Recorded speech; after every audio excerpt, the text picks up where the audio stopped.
Sa unang 3 linggo ng impeachment trial ni Vice President Sara Duterte, napakarami nang nangyari. May seryosong testimonya, may matitinding balikan ng argumento sa prosecution at defense. In what portion? Objection, Your Honor.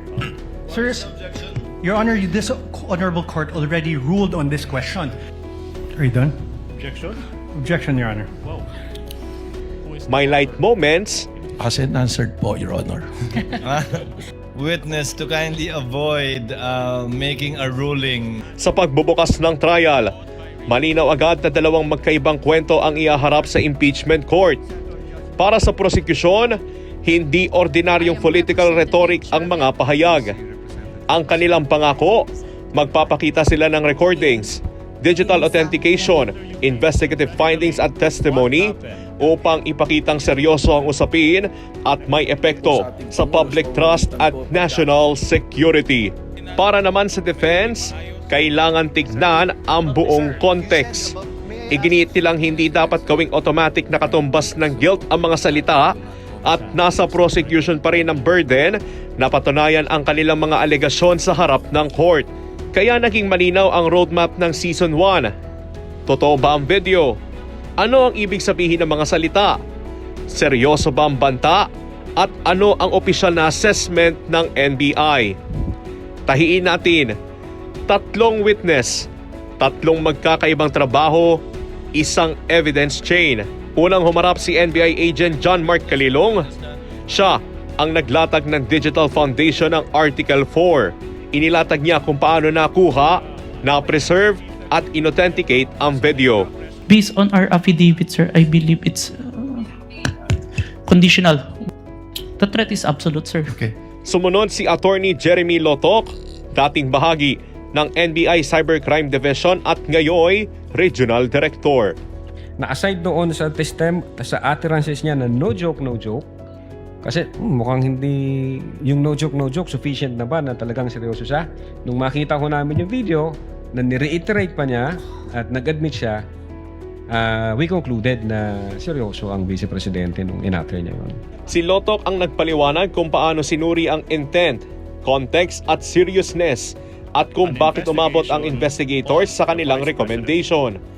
Pagkatapos, humarap ang pinaka-inaabangang final witness ng prosecution para sa Article 4, si NBI Director Melvin Matibag.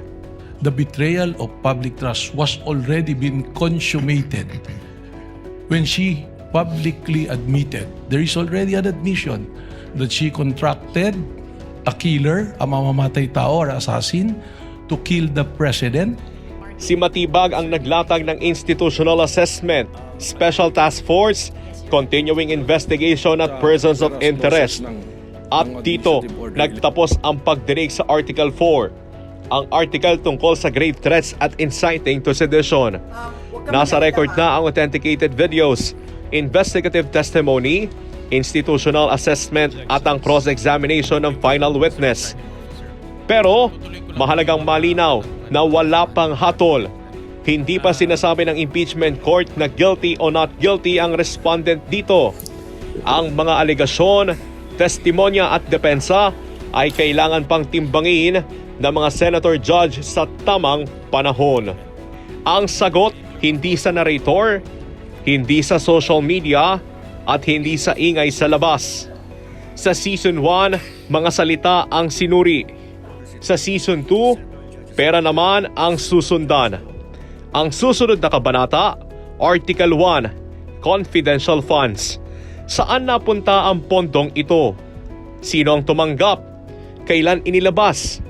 Para saan ginamit? At sapat ba ang mga dokumento upang ipakita ang pera ay ginamit para sa lehitimong public purpose?